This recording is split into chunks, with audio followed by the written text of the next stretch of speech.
Com 2026 já no horizonte, parece apropriado que uma das maiores histórias deste ano, os protestos da geração Z, que varreram o mundo, façam um retorno antes que 2025 se despeça de vez.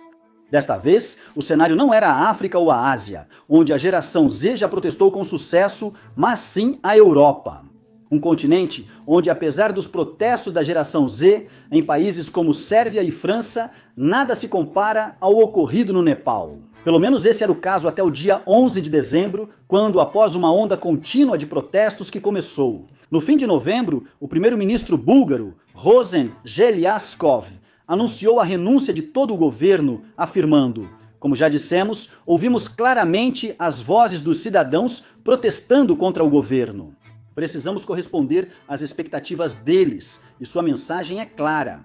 Exigem a renúncia do governo. O anúncio ocorre minutos antes da votação de uma moção de desconfiança no parlamento búlgaro. Apesar dos protestos e da baixa aprovação, esperava-se que o primeiro-ministro Geliaskov sobrevivesse. Esta teria sido a sexta vez que seu governo enfrentaria uma votação desse tipo. A agitação de quinta-feira ocorreu em um dos piores momentos para a nação mais pobre da Europa.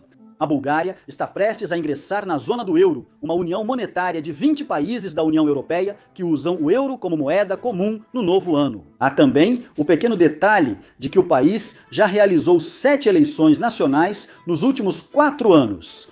Agora parece o momento ideal para analisar os protestos na Bulgária. Perguntar o que a renúncia do governo significa para o futuro do país e, mais importante ainda, se isso marca o início da primavera da geração Z na Europa. Um orçamento impopular. Vamos começar com uma pergunta óbvia. O que irritou tanto o povo búlgaro a ponto de lotar as ruas para derrubar o governo? Com o benefício da retrospectiva, a resposta parece bem simples. É a economia, estúpido, ou mais precisamente, é o orçamento, estúpido. O governo do primeiro-ministro Zeniaskov apresentou recentemente o orçamento de 2026, o primeiro do país, em euros. Isso, entre outras coisas, planejava aumentar as contribuições para a Seguridade Social e elevar os impostos para sustentar o aumento dos gastos do governo, que deveriam atingir um recorde de 46% para a comunidade empresarial búlgara. Aumentos de impostos previstos para custear reajustes salariais de servidores, incluindo forças de segurança. Parecia mais uma tentativa do governo de reforçar o controle sobre as instituições estatais e restringir o setor privado. A Associação dos Capitais Industriais na Bulgária, representa grandes empresas e interesses industriais do país. Disseram que, a curto prazo, o orçamento poderia desacelerar o crescimento ao desencorajar investimentos e expandir mercados informais. A longo prazo, eles acreditavam que isso corria o risco de abrir caminho para orçamentos semelhantes, o que eles chamaram de consolidação de um padrão de má gestão fiscal. Políticos da oposição criticaram repetidamente o orçamento, dizendo que ele transformava a política fiscal da Bulgária em uma política de falência.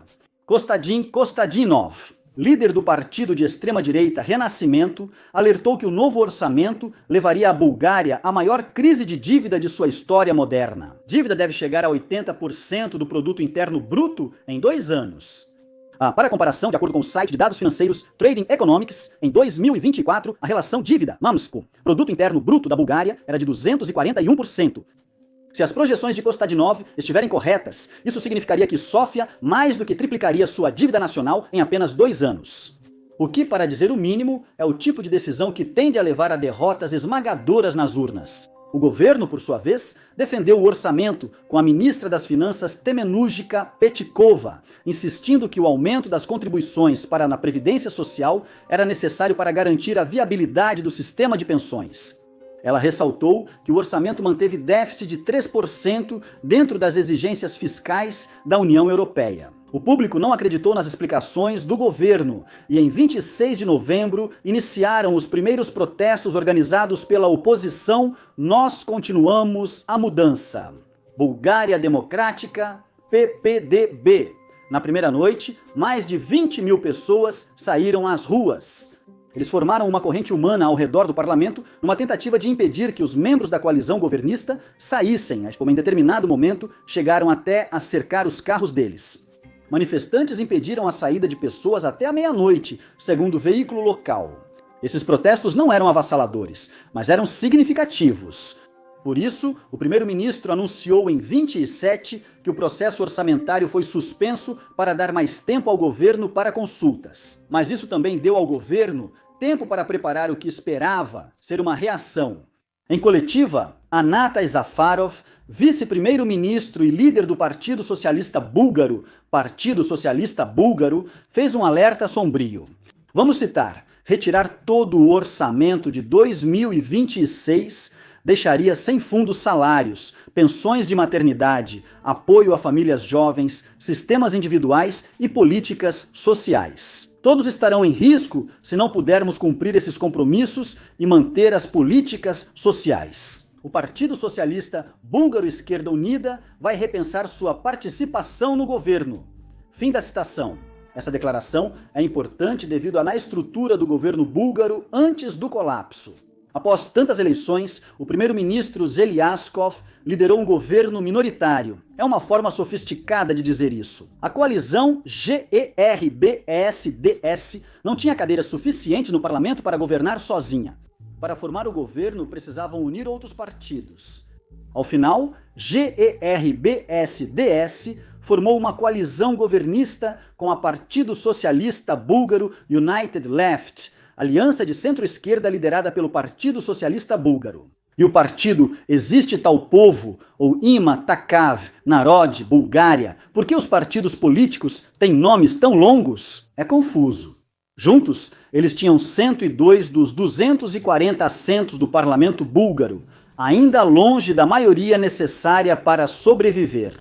Primeiro contaram com o apoio do APS, mas quando este foi retirado, buscaram o DPSNN, partido controlado por Delian Pievski. Foi aí que as coisas começaram a ficar complicadas para o governo. Pievski é, no mínimo, uma figura controversa, um oligarca sancionado por Estados Unidos da América e Reino Unido por corrupção, tráfico de influência e suborno. Repórteres Sem Fronteiras o descreveu como um notório exemplo da conivência entre políticos da mídia e oligarcas na Bulgária. Pode acreditar, a influência dele não seria facilmente aceita pelo público. Mas primeiro, vamos tentar encerrar essas disputas orçamentárias. A suspensão do orçamento deu início a uma grande confusão, já que vários membros do governo pareciam ter ideias diferentes sobre o que realmente estava acontecendo. O ex-primeiro-ministro e líder do GERBSDS Bokyl Borisov afirmou que o orçamento foi apenas pausado e será ajustado, não retirado. De modo geral, isso foi entendido como Bokyl Borisov, tentando navegar pelo impossível ato de equilíbrio de manter uma coalizão governista dividida unida, enquanto também respondia à indignação pública. Para a oposição, isso indicava que o governo queria aprovar o projeto de lei impopular com pequenas mudanças. A coalizão PPDB convocou novos protestos para 1º de dezembro. Agora, não seriam só os fiéis do partido nas ruas, mas um fenômeno que abalou nações do sul global este ano, derrubando governos no Nepal e Madagascar. Uma onda de protestos da geração Z, uma revolta da geração Z. Ao contrário do protesto da PPDB em 26, os de 1º de dezembro foram liderados principalmente pela juventude. A Deutsche Welle relata que figuras públicas, como cantores, atores e influenciadores, convocaram seus públicos a irem às ruas e se manifestarem.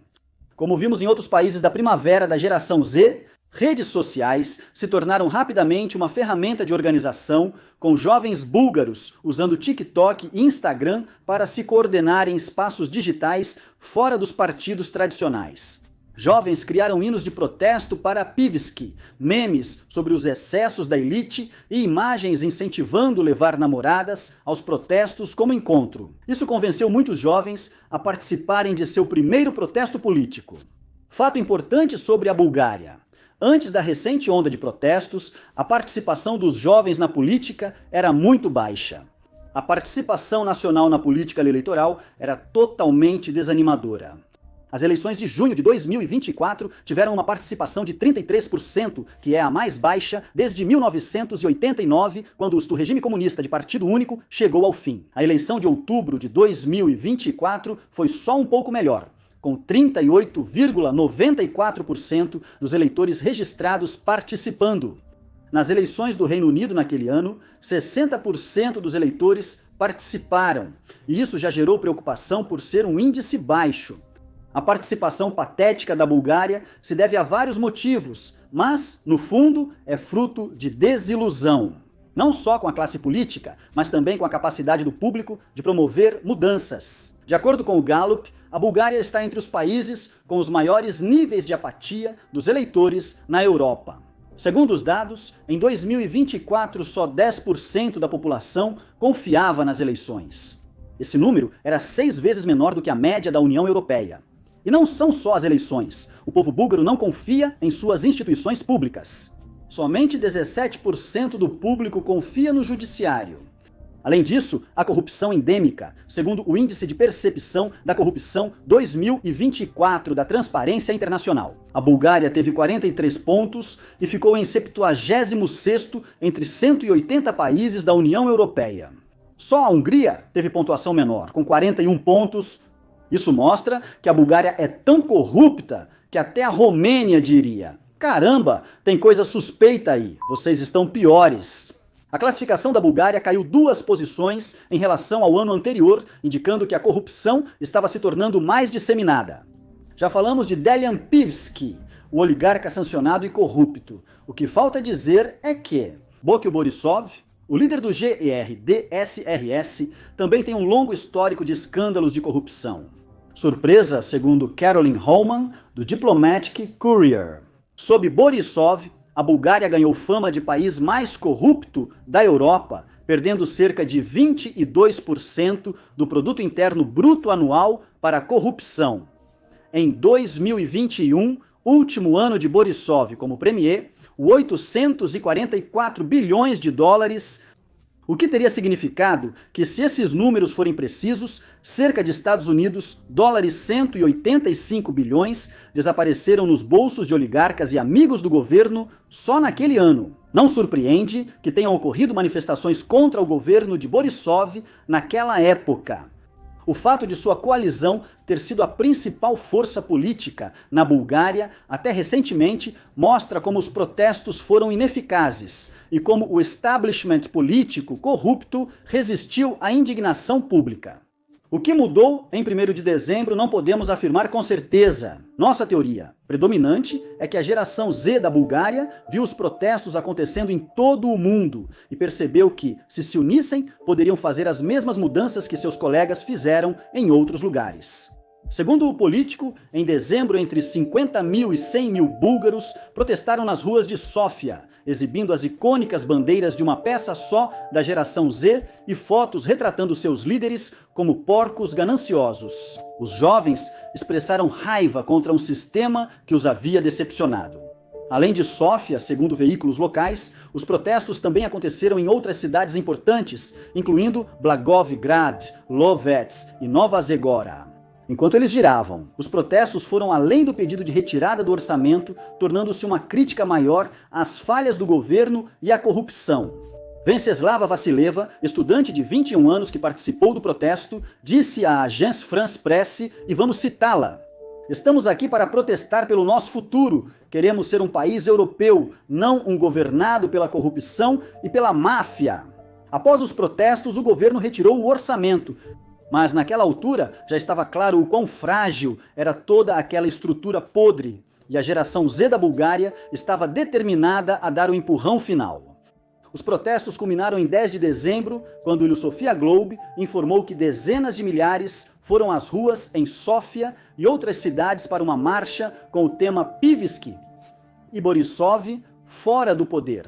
Segundo o jornal, o protesto superou o do dia 1º, com ruas cheias de jovens revoltados e furiosos.